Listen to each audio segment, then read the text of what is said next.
우리가 마지막 절인 31절까지 다 읽지는 않았지만 유독 이 34장에서는 등장하지 않는 단어 하나가 하나님이라는 단어가 하나도 등장하지 않습니다. 하나님이 등장하지 않는 이 독특한 34장의 이 끔찍한 사건은 오늘 이 밤에 우리에게 뭘 시사하고 싶은 걸까? 어떤 메시지를 담아내고 싶은 걸까를 우리 각자의 입장에서 한번 한 절 한 절을 헤아려 가면서 보도록 하죠. 1절을 보시면 이렇게 돼 있어요. 레아가 야곱에게 낳은 딸. 여러분, 이런 표현들을 유심히 보시고 놓쳐서는 안 되는 것은 야곱이 낳은 딸이라 해도 충분하지 않아요? 그런데 이 딸은 야곱의 네 여인들 중에 누가 낳은 딸이라고 유독 밝히죠. 레아가 낳은 딸. 그래서 우리는 이 여인들에게서 각각 어떤 자녀들이 생산이 되었는가를 좀 자막으로 확인하면서 볼 필요가 있는데 띄워주실까요? 예, 이렇게 되어 있습니다. 레아는 아시는 대로 플러스 원 기억나시죠? 그리고 야곱이 실질적으로 사랑했던 여자는 라헬입니다. 그리고 실바와 비라는 각각 그 몸종 출신들이죠. 진짜 아내라고 생각할 수는 없어요. 어쨌든 이 두 그룹이 나누어져서 열심히 야곱에게서 자녀를 생산한 결과 레아에게서 누가 납니까? 르우벤이 납니다. 둘째가 시므이, 레위, 유다, 이사갈, 스불론, 그리고 마지막이 누구죠?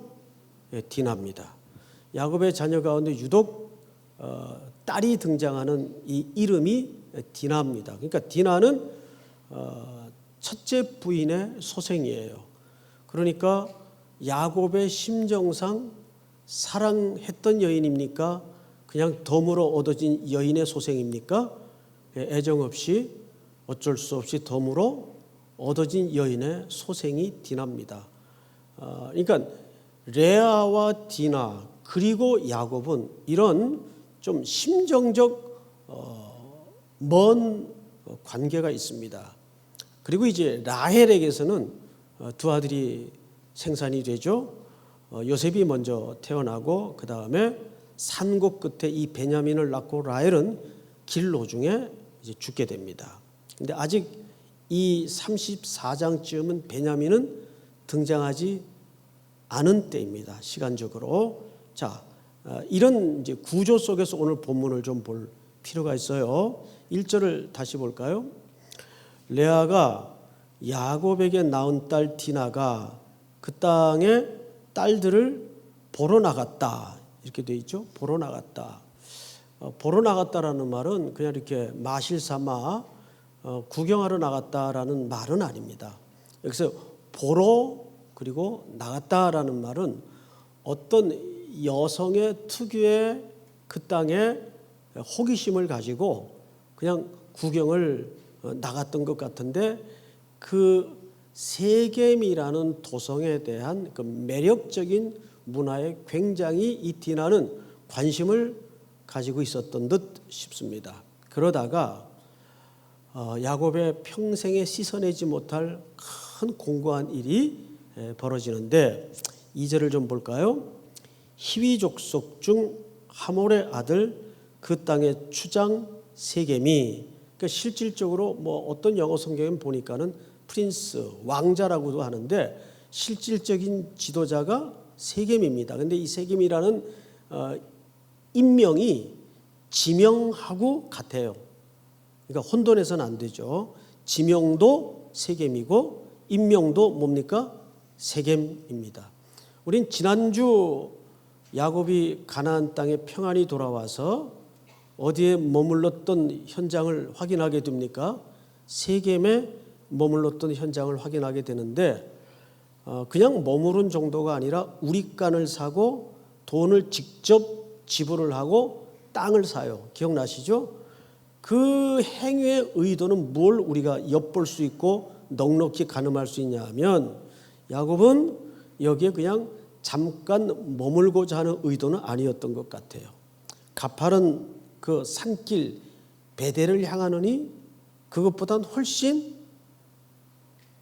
녹지가 푸르르고 사람들의 매력적인 문화가 이미 형성돼 있고, 또 장사를 해도 무슨 장사를 해도 될 만한 이 세겜 도성의 큰 이익과 매력을 벌써 야곱은 확인합니다. 그리고 세겜, 일찍 짐을 지고 떠나야 될 곳이라는 이 의미를 가진 땅에 그는 장막을 치고 땅을 사고 눌러앉을 의도를 가지고 지난주 그렇게 행동을 가족들과 함께 결정했던 것을 우리가 확인할 수 있어요. 자, 그런데 그만 그 땅에서 세겜이라는 추장에 의해서 딸이 능욕을 당합니다. 3절을 좀 2절 하반절을 좀 볼까요? 그 땅의 주장 세겜이 그를 보고 끌어들여 강간하여 욕되게 하고, 이렇게 돼 있어요. 성폭력이 일어난 거죠. 성폭력이. 인간이 저지르는 수많은 악이 있지만 가장 나쁜 죄는 성폭력입니다. 이성의 성을 물리적인 힘으로 억압해서 종속시키거나 무참히 한 인생을 무너뜨리는 행위는 정말 일어나서도 안 되고 용서받지 못할 행동이 이 도성 안에서 끔찍하게도 벌어진 겁니다. 자, 문제는 이제 우리는 이 사건을 중심으로 해서 이것을 어떻게 대처해 나가는가.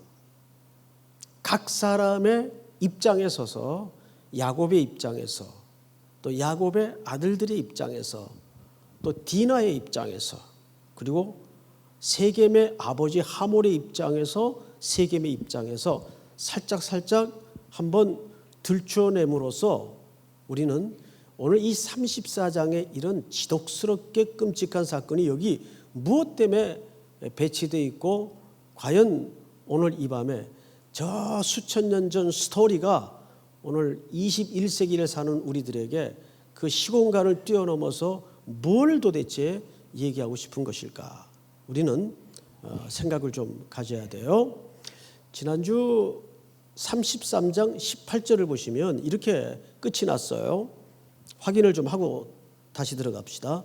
33장 18절을 보시면 야곱이 밧단 아람에서부터 평안히 가나안 땅 세겜 성읍에 이르러, 평안히는 누가 주도하신 결과물이죠?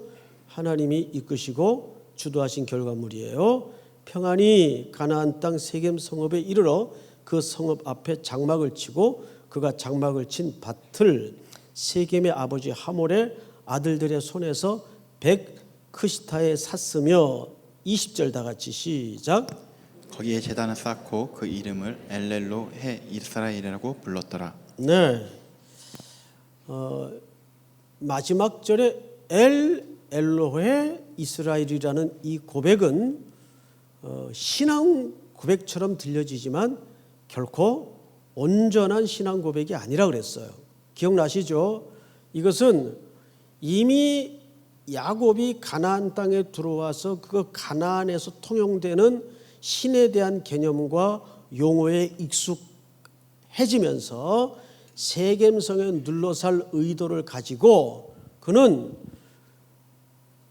이 문화의 표현과 용어를 빌려서 엘로헤 이스라엘, 하나님 나의 하나님이여, 이렇게 자기 본의 중심으로 종교 행위를 지금 하고 있는 거예요. 자, 이것이 오늘 고스란히 34장에 들어서면서 나타나요, 안 나타나요? 그대로 반영됩니다. 결과론적인 얘기지만 여러분들에게 큰 전제를 한번 질문으로 드려보죠. 정말 야곱이 엘로헤 이스라엘이라는 이 고백을 살아계신 유일하신 하나님에 대한 신앙 고백으로 했던 인물이라면 세겜 땅에 이렇게 돈을 지불하고 밭을 사면서까지 장막을 쳐야 될 이유가 있었을까요? 없었을까요? 없었죠. 그는 바로 어디로 향해야 옳았을까요? 이제 다음 장에 등장할 다음 주쯤 나타날 베델로 향해야 정상적인 행로였습니다. 그런데 그는 세겜 땅에 그만 주저앉고 맙니다. 아까 말한 이유 때문에. 그러니까 결코 이 고백은 온전한 신앙인으로서 하나님을 향한 고백이 아니었어요. 그가 이 행로만 바르게 잡았더라도 딸 디나에게 이런 끔찍한 일이 겪어지지는 않았을 거예요. 결과론적인 얘기입니다. 게다가 우리는 여기에서 매우 비열한 아버지의 모습을 이제 점점 만나게 됩니다. 우선 이 디나는 야곱이 사랑했던 라헬이라는 여인에게서 생산된 딸이 아니에요. 그냥 억지로 얻어진 아내에게서 생산된 딸입니다. 자, 이제 그 이유를 뒤에 가면서 점점 확인하게 될 텐데 3절을 볼까요? 그 마음이 깊이 야곱의 딸 디나에게 연연하며 그 소녀를 사랑하여 그의 마음을 말로 위로하고. 자, 잠깐 좀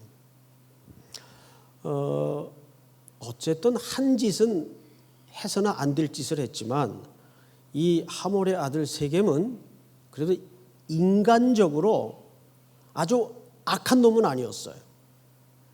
나쁜 놈이지만 그 중에서도 나름 뭘 갖고 있었습니까? 디나에 대한 책임감을 갖고 있었어요. 확실하게. 그리고 디나를 정말 사랑했던 것 같아요.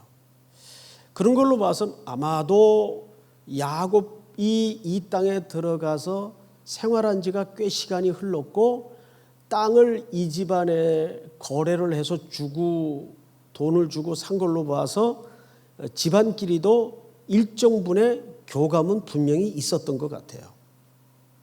그리고 이 세겜은 그중 그 딸을 열렬히 사모하다가 그만 뜻대로 되지 않으니까 범죄를 저질렀던 것 같습니다. 보통 사내들은 어떻습니까? 이렇게 한번 일이 저질러지고 나서는 웬만해서는 책임지려고 하지 않습니다. 발뺌을 하거나 핑계를 댈 겁니다. 여느 남자들의 모습처럼. 저는 1도 세겜을 두둔할 마음은 없지만 그래도 객관적으로 보면은 솔직히 다른 사람들보다는 그런 책임감을 갖겠다는 의도 면에서는 확실히 그런 의도를 보입니까? 안 보입니까? 진심으로 보여요. 그리고 잘 보세요. 그의 마음을 말로 위로하고 4절을 한번 같이 읽어볼까요? 시작. 이 아버지 하몰에게 청하여 이르되 이 소녀를 내 아내로 얻게 하여 주소서 하였더라. 네. 게다가 사고치고 나서 자기 아버지 하몰에게 가서 내가 실수로 이렇게 참 한 여인의 마음속에 비수를 꽂았습니다. 엎질러진 무리니 용서해 주시고 그러나 저는 이 여인을 사랑합니다. 아내로 맡게끔 아버지께서 좀 손을 써주십시오. 이렇게 부탁이 됐던 것 같아요. 여기 아버지 반응을 잘 보세요. 5절. 야곱이 그 딸 디나를 그가 더럽혔다 함을 들었으나 자기의 아들들이 들에서 목축함으로 그들이 돌아오기까지 어떻게 했더라? 아무 말이 없어요. 내가 너무 화가 나가지고 여기다 빨간 줄을 다 쳤어요. 이런 애비가 다 있나? 이게 잠잠히 있을 문제입니까? 이 야곱과 정확하게 대비시키기 위해서 6절을 잘 보세요. 제가 읽겠습니다. 세겜의 아버지 하몰은 야곱에게 말하러 왔으며 아들의 요청 때문에 이 집 우리 아들 때문에 어려움을 겪게 된 이 디나 문제로, 아들 문제로 뭐 하러 왔다고요? 말하러 왔어요. 말하러. 말이라도 해야 되는 거 아니에요? 근데 야곱은 아무 말이 없어요. 어느 정도 그래도 자기에게서 생산된 딸인데 이럴 수는 없는 거 아니에요? 아무 말이 없어요. 참 비겁한 아버지입니다. 근데 이 전체 속에서 두 존재가 침묵을 해요. 하나님이 등장하지 않고, 두 번째는 디나의 발언이 일절 없어요. 가타부타 싫다 좋다 말이 없어요. 한마디도 등장하지 않아요. 그러니까 디나는 우리로 말하면 어떤 존재로 여기 등장하는 겁니까? 그냥 무참히 겪고 당하는 존재로 등장을 할 수밖에 없는 상황이에요. 그 당시 여성의 가치가 그 사회 속에 우리가 짐작이 가지만 가장 지금 아파야 될 사람은 디나 아니에요? 그러니까 참된 기독교적 가치관의 인격의 회복은 디나가 부활하는 겁니다. 그런 의미에서 이 시대에 디나들이 얼마나 많아요. 한마디 발언권이 없는 디나. 그 씻어낼 수 없는 상처를 겪고도 한마디 한 단어도 등장하지 않는 디나. 우리 주변에도 그런 경우들이 얼마나 많습니까? 종교적 권위와 종교적 폭력에 의해서 무참하게 덮여지고 무시되고 또는 엉뚱한 죄명으로 뒤집어 씌워지고 이런 디나들이 얼마나 많습니까? 여기 두 존재가 등장하지 않아요. 디나의 소리와 하나님의 존재가 등장하지 않습니다. 우리는 오늘 이 34장을 굉장히 가슴 아프게 읽어야 될 이유가 있어요. 거기에는 그 주변의 수많은 사내 자식들의 저마다의 욕심과 이기적인 생각에 다 덮여지는 거예요. 그러면서 성경은 이어서 7절을 잘 보세요. 야곱의 아들들은 들에서 이를 듣고 돌아와서 이렇게 돼 있는데 원문에 보면은 사실 어떻게 번역을 해야 맞냐 하면 이를 듣자마자 돌아와서 이렇게 번역을 해야 맞아요. 그러니까 이들이 그런 일이 있어서 하고 그냥 돌아온 게 아니라 듣자마자 삽 들고 곡괭이 들고 그냥 온 거예요. 열받아가지고 너무 화가 나서 그때까지 이 집에 지금 제사장이요 왕이요 족장격인 야곱은 한마디를 하지 않아요. 침묵. 아주 비열한 침묵이죠. 이런 침묵들이 깨져야 세상은 바르게 됩니다. 자, 그런데 이제부터 누구의 이름이 등장하는가를 잘 보세요. 6절을 제가 다시 읽겠습니다.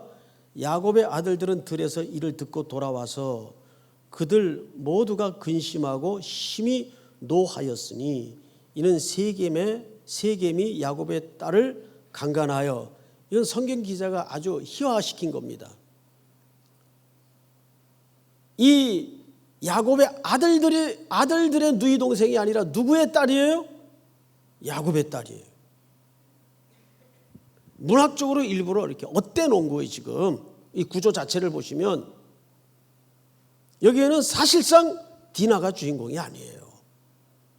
디나라는 가슴 아픈 스토리를 중심으로 얼마나 야곱이 야곱스러운가를 격렬하게 고발하고 있다는 것을 놓쳐서는 안 돼요.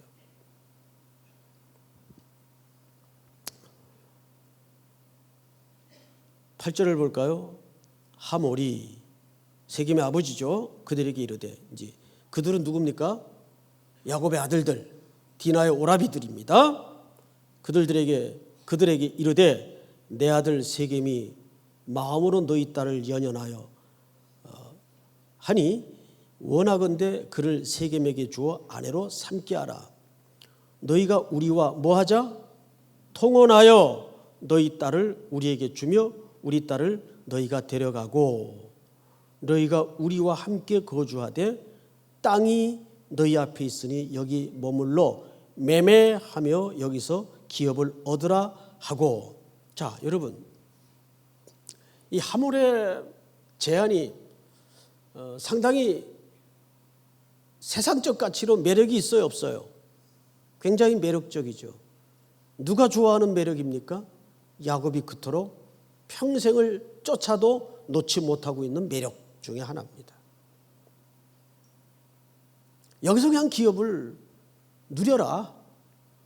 너희 딸들도 우리에게 주고 우리 딸들도 너희에게 시집을 보내고 또 땅도 좀 사고 팔고, 말하자면 우리 부족으로는 아직 국가가 제대로 형성되지 않았던 때이기 때문에, 그러니까 족장 시대 정도이기 때문에 우리 정도 규모로는 말하자면 파이가 적다.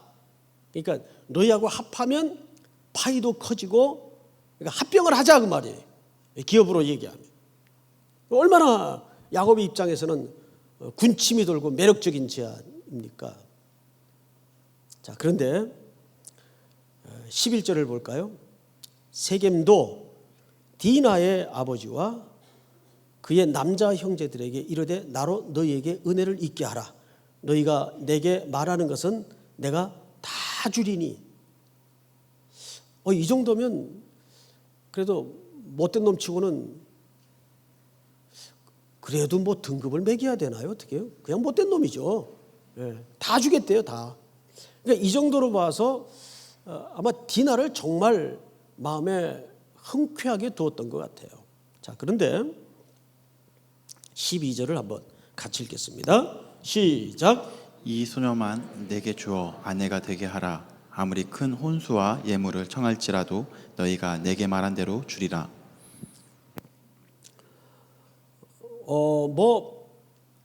이 정도면 이제 끝판 아닙니까, 사실? 원하는 대로 다 주겠다. 그래도 이 정도 책임을 지겠다는 것은 불행 중에서도 괜찮은 듯 싶어져요. 자, 13절. 야곱의 아들들이 세겜과 그의 아버지 하몰에게 속여 대답합니다. 이는 세겜이 그 누이 디나를 더럽혔습니다. 자, 계속 무슨 단어가 등장하는지 보세요. 뭘 했기 때문이라? 더럽혔기 때문이라. 이 단어가 어디에 또 등장하는가 하면 뒤에 이제 한 번 더 나옵니다. 이제 그때 한번 확인을 좀 하십시다. 14절. 야곱의 아들들이 그들에게 속여서 대답합니다. 제안을 합니다. 우리는 그렇게 못하겠다. 할례 받지 아니한 사람들에게 우리 누이를 줄 수가 없다. 이는 우리의 수치가 됨이니라. 15절 다 같이 시작. 그런즉 이같이 하면 너희에게 허락하리라. 만일 너희 중 남자가 다 할례를 받고 우리같이 되면 우리 딸을 너희에게 주며 너희 딸을 우리가 데려오며 너희와 함께 거주하여 한 민족이 되려니와. 17절 시작. 너희가 만일 우리 말을 듣지 아니하고 할례를 받지 아니하면 우리는 곧 우리 딸을 데리고 가리라. 예, 자 이제 좀 멈춰 서서 설명을 듣고 지나가십시다. 이 야곱의 아들들의 제안은 사실상 속임수입니다. 근데 뭘로 속이죠? 할례라는 가장 이스라엘 민족에게는 신성시되는 예식으로 속입니다. 뭐를 위해서? 자기들의 간단치 않은 복수를 위해서. 그러니까 그것이 할례라는 명목이라면 이들의 의식 구조 속에는 무슨 짓을 해도 가하다는 정당성을 가지고 있는 거예요. 이게 역사적으로 어떤 폐해를 낳아왔습니까? 마녀 사냥, 십자군 전쟁 같은 엉뚱한 역사의 부작용을 낳아왔어요. 우리가 방식이 정당하면 그 뒤에 그 방식으로 그 명목으로 무슨 짓을 해도 좋다는, 그것도 하나님에게 가장 이 민족과는 신성시된 언약의 매개물인 할례라는 종교 예식을 통해서 상대 복수를 위해서 그걸 명분으로 속입니다. 오히려 사악한 면에서는 야곱의 아들들이 한 수 더 떠요. 그리고 오히려 세겜과 하몰은 못된 짓을 했지만 이걸 순수하다고 봐야 되는지, 이 순진하다고 이해를 해야 되는지 이 바보 같아요. 그리고 이제 그들은 돌아가서 그 제안대로 이렇게 시작을 합니다. 18절. 그들의 말을 하몰과 그의 아들 세겜이 좋게 여김으로 이 소년이 그 일 행하기를 지체하지 아니하였으니 그가 야곱의 딸을 사랑함이며 그는 그의 아버지 집에서 가장 존귀하였더라. 20절 다 같이 시작. 하물과 그의 아들 세겜이 그들의 성읍 문에 이르러 그들의 성읍 사람들에게 말하여 이르되. 지금부터 여러분 제가 하는 말을 잘 들으십시오 하고 돌아가서 그렇게 얘기했겠죠. 21절. 이 사람들은 우리와 친목하고 이 땅은 넓어 그들을 용납할 만하니 그들이 여기서 거주하면 매매하게 하고 우리가 그들의 딸들을 아내로 데려오고 우리 딸들로 그들에게 주자. 그러나 우리 중에 모든 남자가 그들이 할례를 받은 같이 할례를 받아야 그 사람들이 우리와 함께 거주하여 한 민족이 되기를 허락할 것이라. 23절 다 같이 시작. 그러면 그들의 가축과 재산과 그들의 모든 짐승이 우리의 소유가 되지 않겠느냐. 다만 그들의 말대로 하자. 그러면 그들이 우리와 함께 거주하리라. 세상 사람들이 순진해요? 속지 마세요. 23절에 이 하몰과 세겜의 진짜 속내가 드러났어요? 안 드러났어요? 예? 23절을 제가 다시 한번 읽어볼게요. 이렇게 되죠. 그러면 그들의 가축과 재산과 그들의 모든 짐승이 우리의 소유가 되지 않겠느냐? 다만 그들의 말대로 하자. 그러면 그들이 우리와 함께 거주하리라. 이들이 순진한 척하고 들어주는 척 했지만 사실 계산이 있었어요? 없었어요? 계산이 분명히 있었죠. 이게 뭐죠? 이게 세상입니다. 속고 속이고, 속인 줄 알았더니 속는 줄도 모르고, 뒤에 돌아서서 입가에 미소를 흘리지만 저쪽에서는 등 뒤에 비수를 준비하고 있고, 이게 세상이에요. 이게 이런 세상에서 하나님이라는 표현이 등장할 수가 없죠. 이 34장은 굉장히 독특한 장입니다. 자, 그들은 이렇게 할례를 다 명령을 했고 할례를 시작했어요. 할례는 뭔지 알죠? 그 할례가 제대로 아물려면 일주일에서 8일 이상이 걸립니다. 여러분 가끔 여름에 초등학생 중에 포경수술한 아이들 그 컵 가지고 들어가서 어디다 붙들어 매는지 아시죠? 너무너무 아파요. 군대에서는 그걸 막 생산에다가 막 합니다. 옛날에는 무식하게 그랬어요. 군대에서는 옛날에 그걸 다 했어요. 뭐 예비군 훈련가서도 이상한 거 하고 그랬어요.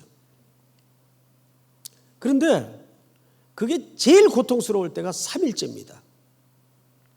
성경을 잘 보세요. 25절. 제3일에 아직 그들이 아파할 때에 야곱의 두 아들 디나의 오라버니 시므온과 레위가, 자, 아까 그 도표를 다시 한번 띄워주실까요? 지금 여기 누구 이름이 나왔죠? 시므이와 레위입니다. 그러니까 디나의 사실상 누굽니까? 한 배에서 난 친오라비예요. 다른 아들들 이름은 등장하지 않아요. 그런데 레아가 낳은 루벤, 시므이, 레위, 유다까지 성경에 유명한 끔찍한 사건에 다 연루가 됩니다. 기억나시죠? 루벤은 천륜을 저버리는 짓을 하죠. 그리고 시므이와 레위는 오늘 34장에 등장을 합니다. 세겜성을 피바다로 만든 장본인들이 이 시므이와 레위입니다. 그들은 나름대로 명분은 있어요. 누이 동생에 대한 처절한 응징이에요. 게다가 유다는 나중에 무슨 추잡한 짓을 합니까?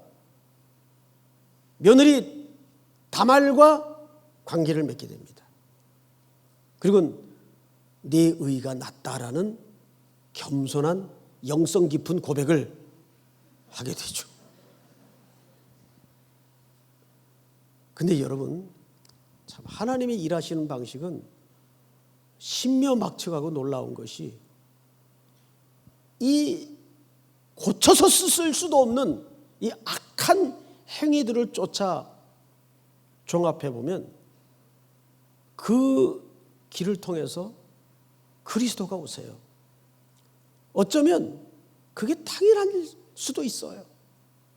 그 인간의 끔찍스러운 흉측함과 죄악을 쫓아 들어가다 보면, 그래서 그 통로를 통해서 우리 예수 그리스도가 오시도록 하나님의 이 구원의 얼개가 그렇게 되어 있습니다.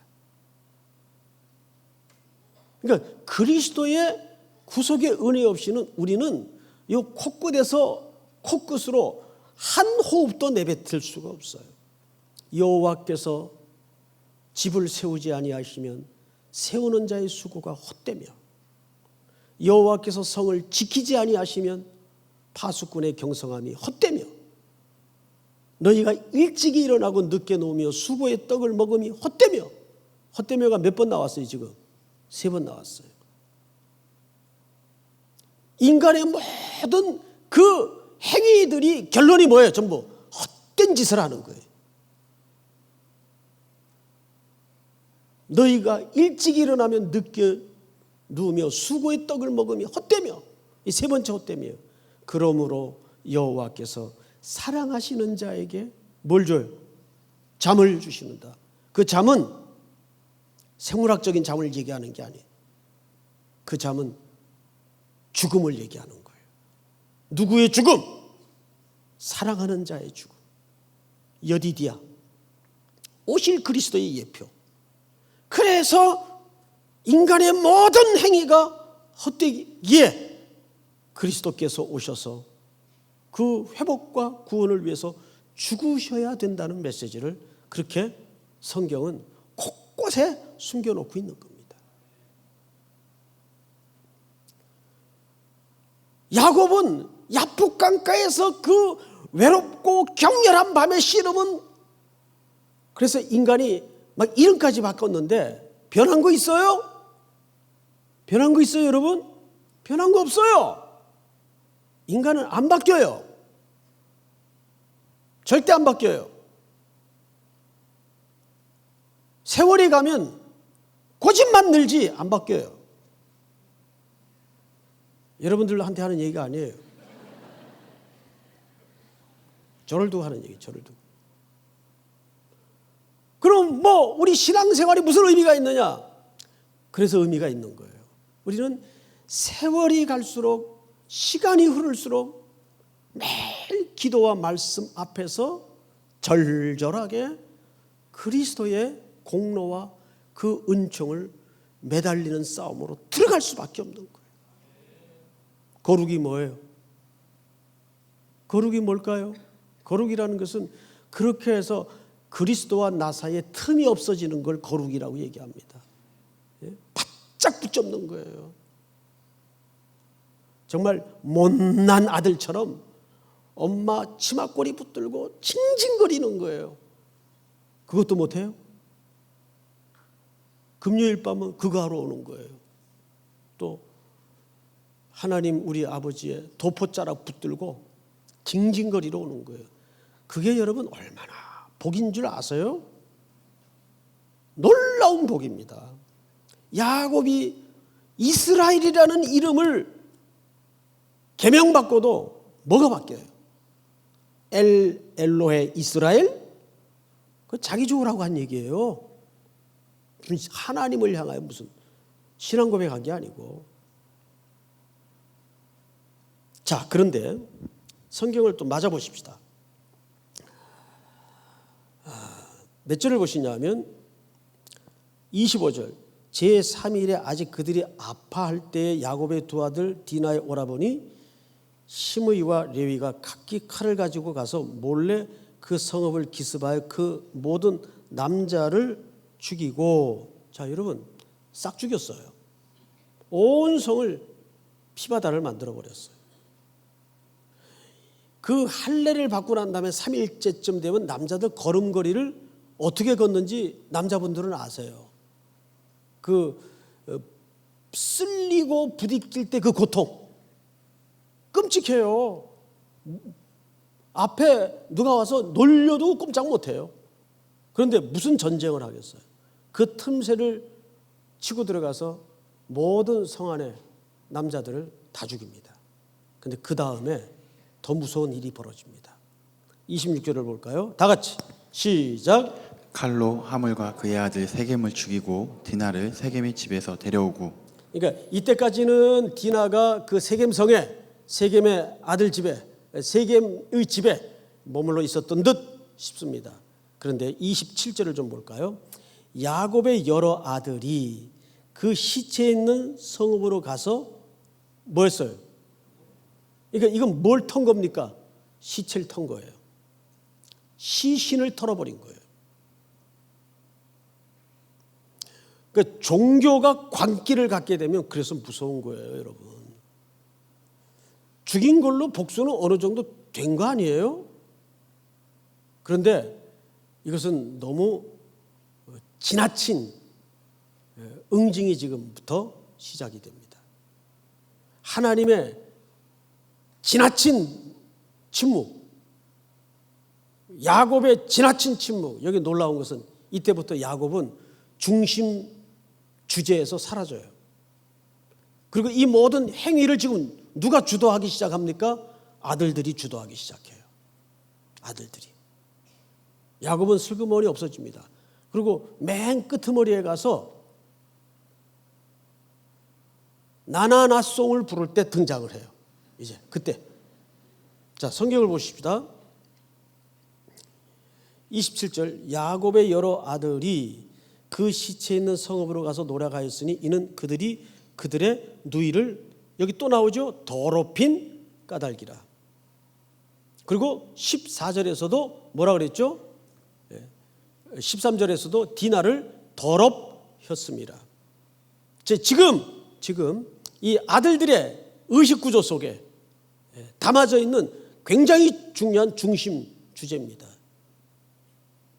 그 더럽혀진 것이 마치 자기들이 더럽혀진 것처럼 지금 동일화하고 있어요.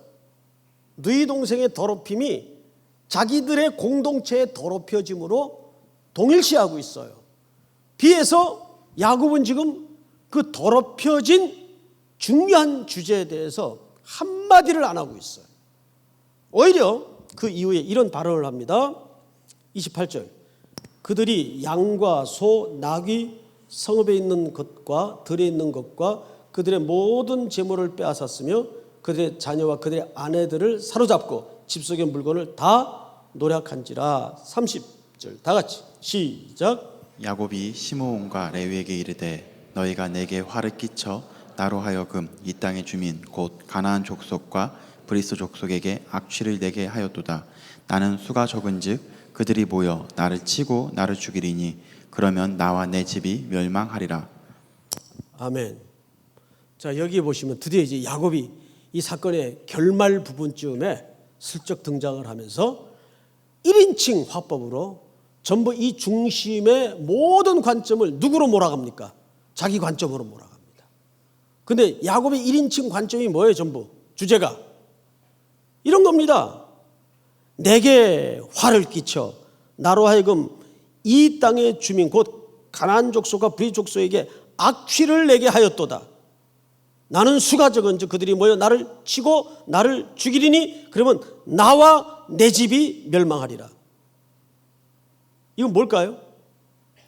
적어도 야곱은 이 디나와 같은 끔찍한 사고가 발생하지 않았다면 충분히 세겜 땅에서 뭐 했을 사람이에요?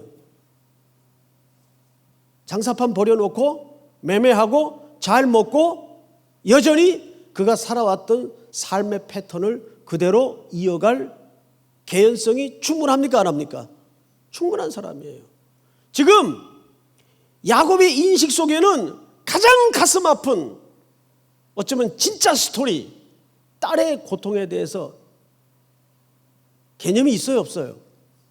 한마디도 안 해요. 이 야곱의 무서운 비열한 침묵. 그러자 아들들이 항의하듯 아버지에게 항의로 오늘 본문은 끝납니다. 우리 항의 한번 같이 합시다. 31절 다 같이 시작. 그들이 이르되 그가 우리 누이를 장녀같이 대우함이 옳으니이까. 아멘. 적어도 아들들은 시므이와 레위를 중심으로 해서 이 아들들은 너희 동생의 이 사건을 어떻게 이해했어요? 저들이 돈을 주고 우리의 너희 동생을 사간다는 개념으로 이해를 했고 더럽힘을 당했다고 동일화했어요. 그리고 우리가 다음 주쯤 살펴볼 매우 중요한 흐름인데, 자, 이 정도 되면 이제 이 끔찍하고 과도한 응징에 대한 이야기들이 주변 족속들에게 소문이 났을까요? 안 났을까요? 나고도 남지. 아무리 고대 사회지만 이제 주변에 다 알았어요. 모든 족속들이 이 야곱의 아들들의 이 끔찍한 보응에 대해서 전부 알았어요. 자, 이제 섞일라 그럴까요? 하물처럼 세겜처럼 우리 하나 되자 그럴까요? 어떻게 그 생각을 할까요? 못하는 겁니다. 자, 여기에 우리는 커다란 하나님의 통섭적인 감춰져 있는 그림을 또 하나 봐야 돼요. 물론 이들의 실수는, 이들의 이 과도한 보응은 대단히 무서운 짓입니다. 해서는, 그리고 일어나서는 안 될 행동들이에요. 그런데 만약에 야곱의 가족에 이 디나와 같은 일들이, 이건 당위성을 얘기하는 차원이 아니에요. 일어나지 않았더라면 야곱은 그냥 여기에서 섞여서 넉넉하게 살 사람이라니까요. 그리고 다음 장에 그는 모든 만정이 떨어진 이곳에서 값으로 산 그 땅을 뒤로 놓고 포기한 채 어디로 갑니까? 어디로 가요? 베델로 올라가는 거예요. 그제서야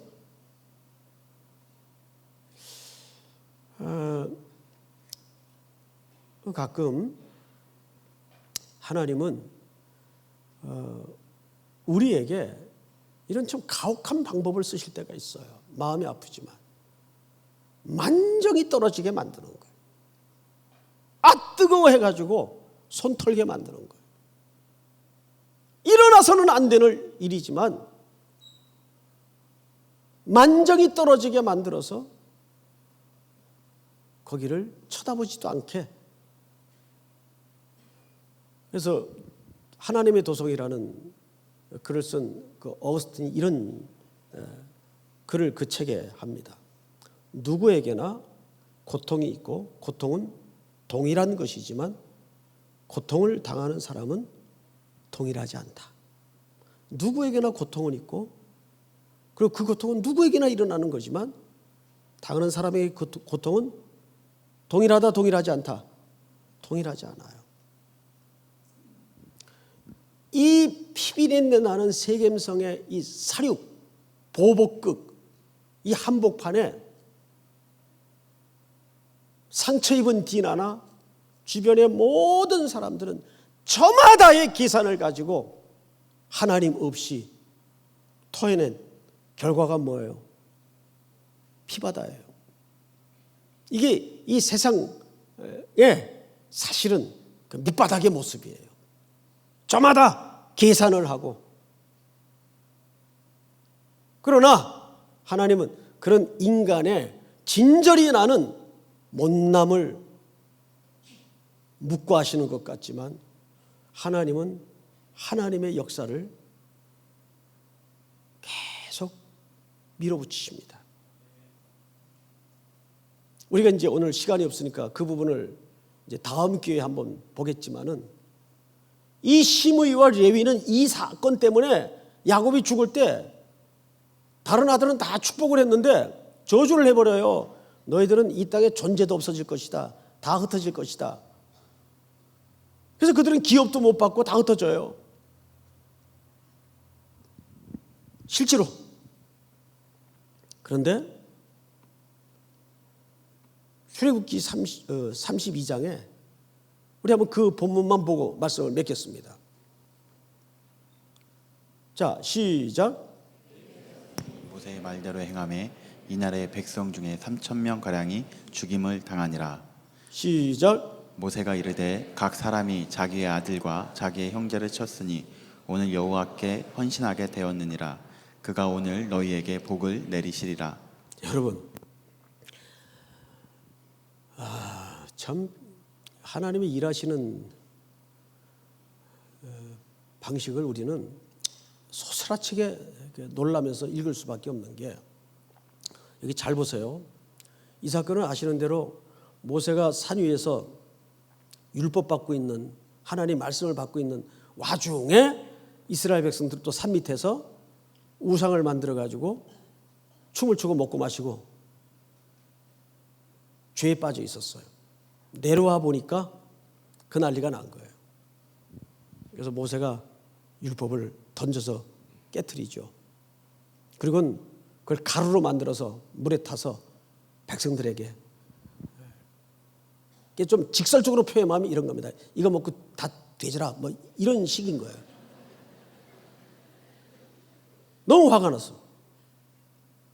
그런 표현은 안 나왔지만 뭐 그 이상의 욕을 한 거예요. 사실은 다 죽어라, 다.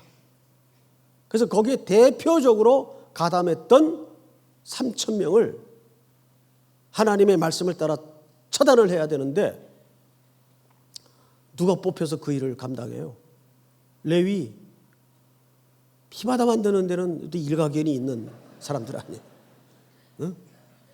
근데 29절을 잘 보세요. 모세가 이르되 각 사람이 자기의 아들과 자기의 형제를 쳤으니, 그럴 거 아니에요. 다 이게 공동체인데 누가 감히 칼을 빼어들고 처단을 하겠어요. 다 한 건너 다 아는 사람들인 텐데, 지파별로 분류를 하자면.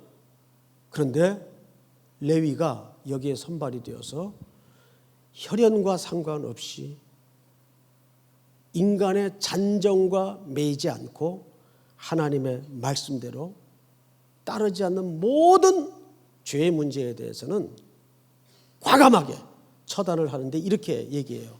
형제를 쳤으니 오늘 여호와께 뭐하게 되었느니라? 헌신하게 되었느니라. 그가 오늘 너희에게 복을 내리시리라. 하나님의 화와 저주는 그래서 언제나 뭘로 항상 끝나게 돼 있어요? 은총으로 끝나게 돼 있어요. 믿습니까? 저는 이 구속의 하나님을 믿습니다. 오늘도 우리는 침묵하는 야곱, 범죄한 세겜, 손익계산서로 며느리를 드리려 했던 하몰, 두 아들들의 과도한 응징, 하나님의 침묵, 야곱의 비열한 침묵, 이걸 놓고 우리는 한번 각자 자기 입장에서 한번 생각을 해보자고요. 우리는 누군가. 그럼에도 우리는 이 사건을 통해서 한 가지 확인한 바는, 하나님은 지금 한 컷의 장면만 우리에게 오늘 이 밤에 보여주신 겁니다. 그 시간과 공간의 역사의 언덕을 넘어서 어떻게 하나님의 끈적끈적한 사랑이 갈보리 언덕에 세워졌는가를 확인하게 되는 거죠. 우리 찬양 하나 할까요? 오직 예수뿐이네, 은혜 아니면 살아갈 수가 없네.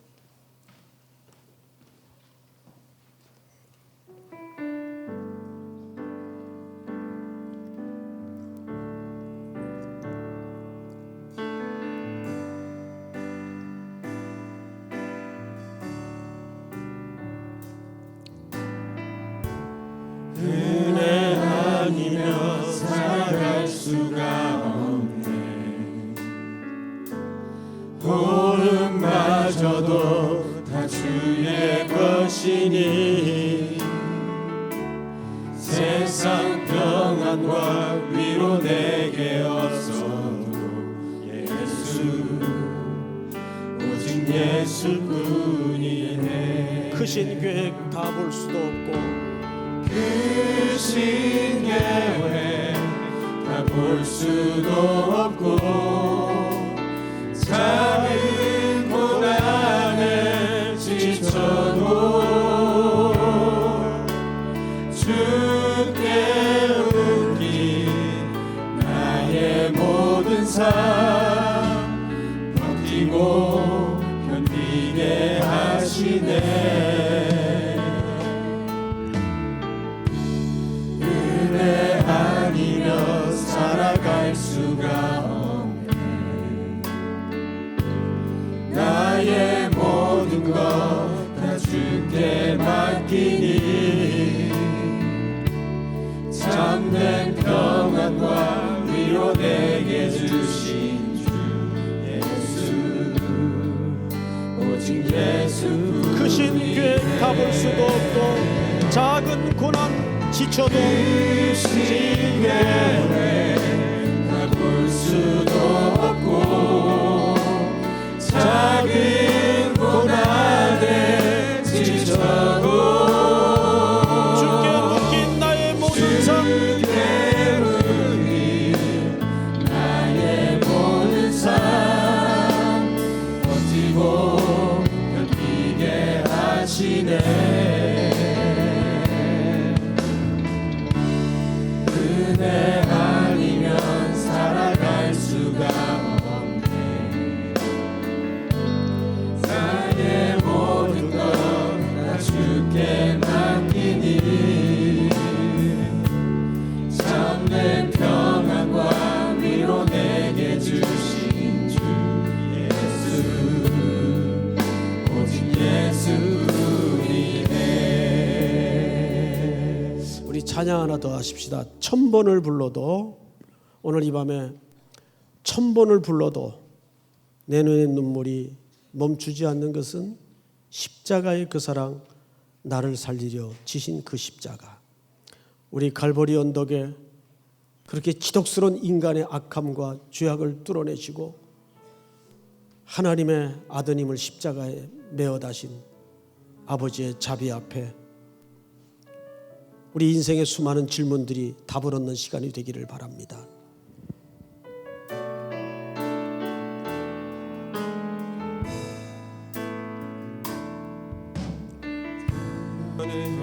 불러봐도 내 눈의 눈물이 멈추지 않는 것은 십자가의 그 사랑, 나를 살리려 지신 그 십자가, 모든 물과 피 나의 더러운 죄 씻으셨네.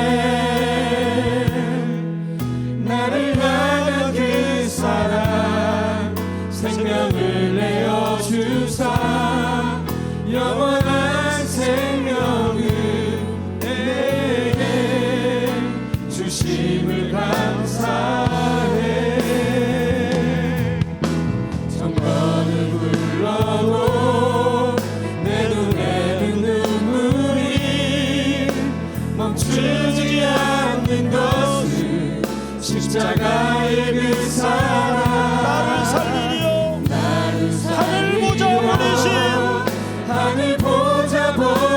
버리신 나를 사랑하신 분 나를 사랑하신 그분이 예수요. 그분이 예수요. 다시 한번 천번을 불러도 내 눈에 눈물이 멈추지 않는 것은 십자가의 그 사랑, 십자가의 그 사랑 나를 살리려 하늘 보자 버리신 하늘 보자 나를 사랑하신 분 나를 사랑하신 분 그분이 예수 그분이 예수요. 사랑하신 분 그분이 예수요. 우리 다시 한번 나를 사랑하신 분 나를 사랑하신 분 그분이 예수. 우리 다시 한번 나를 사랑하신 분 나를 사랑하신 분 그분이 예수요. 우리 다 같이 오른손을 들고 나를 사랑하신 분 나를 사랑하신 분 그분이 예수요. 천번을 불러도 내 눈에 눈물이 천번을 불러도 내 눈에 눈물이 멈추지 않는 것은 십자가의 그 사랑 나를 살리려 하늘 보자 버리신 나를 사랑하신 분 사랑하신 분 그분이 예수요. 우리 그대로 한번 다 같이 통성으로 오늘 주신 말씀을 부여잡고 기도합시다. 이렇게 기도합니다. 나를 살리신 예수님, 오늘도 나의 억만 죄악 중에 죽을 수밖에 없는 자리에 그냥 두지 아니하시고 나의 죄 속에 들어오셔서 나의 허물 속에 들어오셔서 내 눈물 속에 들어오셔서 오늘 이 밤에도 만나주시는 주님, 다시 한번 주신 말씀 붙들고 십자가로 일어서기를 원합니다. 죄악에 넘어졌던 우리 인생이 십자가로 일어서는 인생이 되게 하여 주시옵소서. 오늘 주신 말씀만 붙들고 자신의 문제를 거기에 담아 주여 한번 부른 다음에 통성으로 나가시 기도합니다. 주여! 사랑하시는 아버지 하나님, 은혜를 진심으로 감사합니다. 오늘도 우리들에게 깊은 밤 하나님의 말씀 앞에